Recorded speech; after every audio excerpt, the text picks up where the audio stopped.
let's talk about efficiency now from a business and a personal perspective.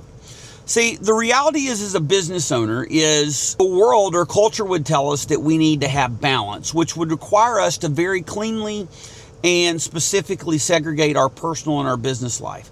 But my experience in reality, I don't know about yours, is that it's very, very hard to separate the two. As a matter of fact, it's impossible, at least for me. Now, I'm not talking about not being present with your family. Those are important things and you can do that. But I'm talking about when I go home from work on the average day, like let's say I have a client who's had a flood in their office or whatever, I can't just turn that off. I'm constantly thinking, whether you realize it or not, your brain is working in the background trying to find solutions to the challenges or the problems you have, whether they're business or personal. So we need a way to actually manage the finances, though, really cleanly. And so if we think about our finances in terms of two systems or two big buckets, one bucket we have our business and the other we have the personal. And, I will tell you from an energy perspective that there's really no such thing as a clean separation. When we have challenges, emotional energy, finances at home that are struggle, it impacts our business side.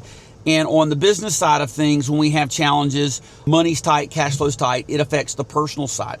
And I found this is one of the reasons that a lot of times business owners have their spouse doing their bookkeeping, is because that's the way the spouse basically is able to have a line of sight or a sense of security that at least they know what's going on, so they're not getting financial surprises. Okay? So when we think about this, most owners or business owners are overly focused on the business, and therefore they take unnecessary personal risks as well. They're constantly, I'm going to delay my gratification for today for tomorrow. And so what they actually do is their family suffers not only from not having them at home, but also from a financial perspective.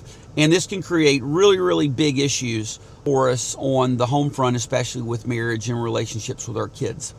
And I'm going to remind you quickly that trading health, and that means relationships, for financial wealth and gain is a really, really bad ROI in the long run. There are seasons where we have to do it and do whatever it takes, but that can't be an extended deal. It's really not good for yourself and for the people that you love and care about. So certainly we don't want to have leaks in either one of our business or our personal, but what I find is more times than not, the personal is the one that does not get watched because the business owner is so busy watching the business cash flow tank and efficiency that they just never really have the time because they don't want to look at it when they come home. This is a great opportunity to engage your spouse and allow them to see that they can have security by helping you, but you still must participate. You cannot abdicate all the personal finances to somebody else. And so when we understand how the personal is impacted by the decisions in the business and vice versa, this allows us to get them aligned and ensure that both tanks are actually filling at once, and it can create some incredible dual efficiency in planning. So if you don't have a clean system like simple automated cash flow system for your personal, and you don't have something similar to Profit First or that accomplishes the same things, you might want to think about the value of implementing those. It reduces the time and energy to manage them. It can also help you fill both tanks efficiently at the same time, which means you get to financial freedom to do more of what you want, when you want, with who you want, by simple systems that you don't have to spend tons of energy on and you can delegate to.